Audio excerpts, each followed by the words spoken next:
মা মাগো তুমি না কইছো যে পাস করো তুমি ধান সব কাটে শেষ করতে হলে বিয়ে করতে নিবা লসাল করে লও ধান কাটা শেষ হইছে লসাল করে লও বিয়ে পাড়া গোলামের ভূতে এটা হুনাইলো কি আমারে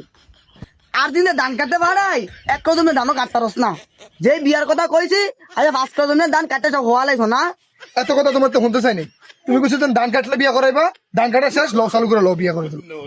সা গোলামের ভূতে শুরু করছে কি গোলামের ভূত বিয়া করলে টুকে ঠিকই একটা মাথা দিছ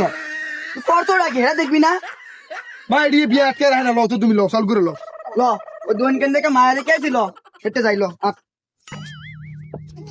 চাষি কই যাইতেছেন আরে না আরে বাপু আর কইও না এই আমার খারাপ গোলামের ভূতের বিলে বিয়ার কুরকুরানি উড়ছে যাই মজায় লই আহি চাচি আপনার পোলারে বিয়া করতে যাইতেছেন, কি চাকরি করে আপনার পোলায়? আউ আউ আউ তুই জানোস না আমার ভূতে জিটি কর্পোরেশন চাকরি করে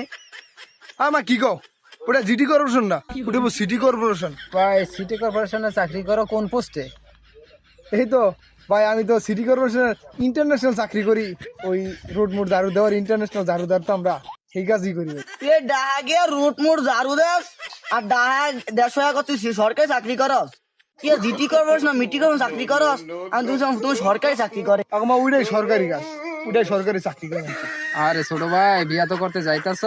এখন বুঝবি না বুঝবি কাইল হোকার থাপড়াবি পারবি কাইল। আরে যেদিন আমার বিয়ার কথাবার্তি চলছে ওই দিন মনে হয় যে আমি নমিনেশন পেয়ে গেছি বোর্ডের। তারপরে যখন বিয়ার শাদী করে আয় পড়লাম তারপরে মনে হইলো যে আমি বিপুল বোর্ডে পাশ করে লাইছি। যখন বিয়ার 6 মাস গেল তখন মনে হইলো যে আমি বিরোধী দল পক্ষ, আর এখন মনে হইতাছে যে আমি যাবজ্জীবন কারাদণ্ডপ্রাপ্ত আশা। কিরে বাবা বিয়ে করবি না না মা আর কথা হই না আমার বিয়ের গেরাম হয়ে গেছে